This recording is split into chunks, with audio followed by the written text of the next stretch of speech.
안녕하세요. 모닝쇼 김은별입니다. 네, 긴 추석 연휴 그리고 개천절까지 연휴 잘 보내고 오셨나요? 저희가 바로 일상으로 또 복귀를 하기에는 이번 주에 거래일이 조금 짧습니다. 3거래일 정도 진행이 될 텐데요.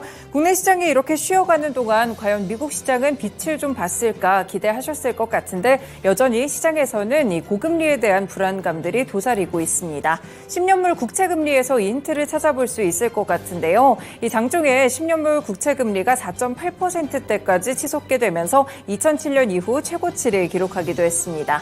이뿐 아니라 계속해서 좀 고금리가 길어질 것이라는 장기화에 대한 우려감들이 있는데요.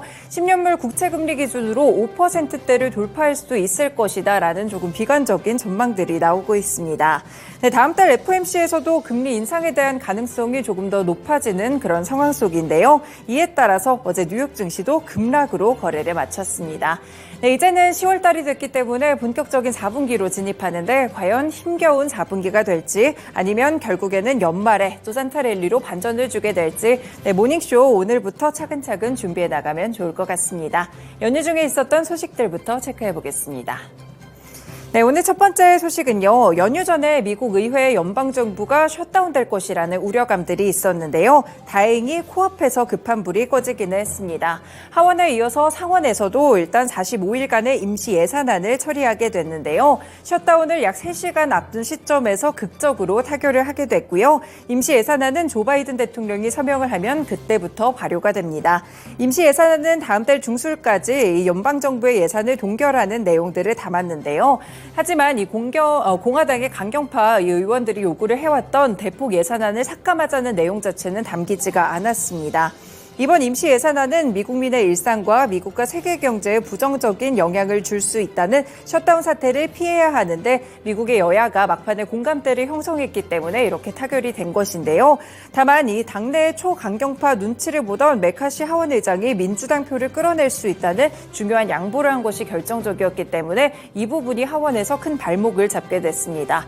그래서일까요? 조금 전에 속보로도 전해지고 있는데 공화당의 강경파 의원들이 이번에 임시 예산안 처리에 반발하면서 케빈 메카시 하원 의장에 대한 해임안을 제출을 했고 조금 전에 이 부분이 가결됐습니다.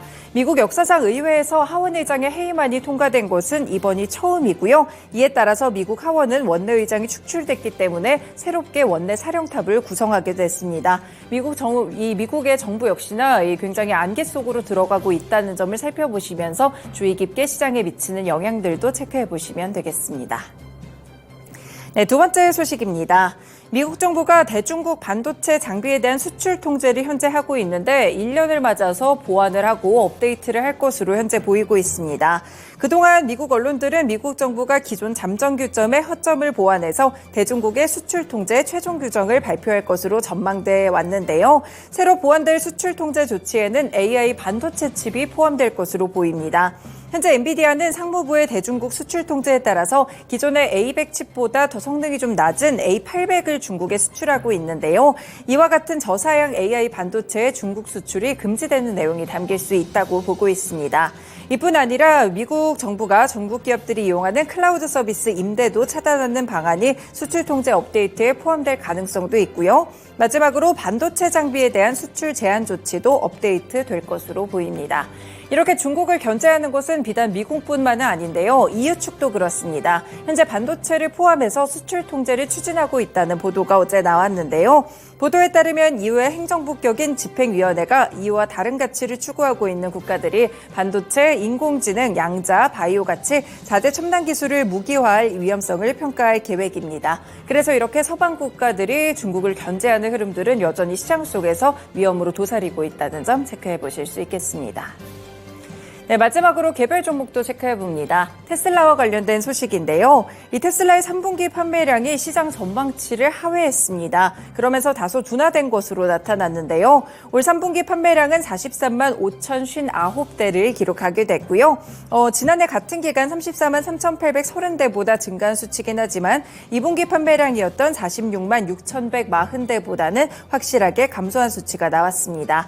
일단 전문가들이 봤을 때는 테슬라가 3분기에 약 46만 26만 1,000대 정도의 차량을 판매할 것으로 봤기 때문에 일단은 전반적으로 좀 전망치를 하회했다는 수치를 보실 수 있겠고요. 이 같은 이유에 대해서 테슬라 측에서는 공장을 업그레이드하기 위해 계획된 조업 가동 중단 때문에 이렇게 됐다라고 설명을 했습니다. 일단 3분기에 테슬라의 판매는 주로 모델 3나 모델 Y가 대부분을 차지했다는 점 체크해 보실 수 있겠는데요. 다만 테슬라의 경우 올해 대부분 차량 가격을 인하하는 움직임을 보였습니다. 그래서 일론 머스크 CEO가 박리담의 전략을 펼치기도 했었는데요. 매출을 매년 50% 정도 늘리겠다 이런 목표를 제시한 바가 있었는데 이 부분에 대해서는 다시 한번 점검을 해볼 필요가 있겠습니다. 네, 결국 디데이는 오는 18일인데요. 테슬라가 3분기 실적을 발표할 예정이기 때문에 과연 매출과 이익은 어떤 전망들이 있었는지 오는 18일에 함께 확인해 보시면 될 것 같습니다. 네, 이렇게 연휴 중에 있었던 세 가지 소식들까지 함께 정리해드렸습니다. 모닝쇼 본격적으로 출발합니다.